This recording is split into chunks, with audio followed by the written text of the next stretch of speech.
রবীন্দ্রনাথ আজ কতটা প্রাসঙ্গিক?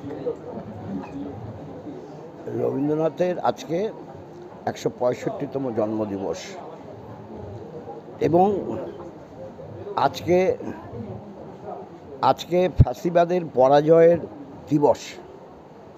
রবীন্দ্রনাথ ফ্যাসিবাদী পদচারণার বিরুদ্ধে বাগ্ময় ছিলেন। অনেক লেখনী মানুষকে উৎসাহ দিয়েছে ফ্যাসিবাদের বিরুদ্ধে তার স্ট্যান্ডটা নেওয়ার জন্য।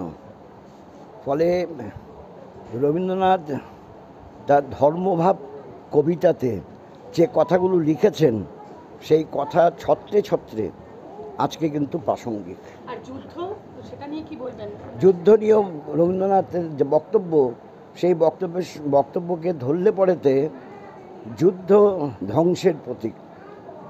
তাই উনি বলতেন ধ্বংসলীলা আর নয়, শান্তি চাই। আর ইন্ডিয়ান আর্মি যা করলো গতকাল ভালো, ইন্ডিয়ান আর্মি তার যে প্রাথমিক কাজটা করেছে ভালো কাজ করেছে, কিন্তু এখন নেগোশিয়েটেড সেটেলমেন্ট করা উচিত, নেগোসিয়েশন করা উচিত। টোটাল ওয়ারফেয়ারে যাওয়া উচিত না। Total warfare is not good for India, not good for the humanity. Thank you.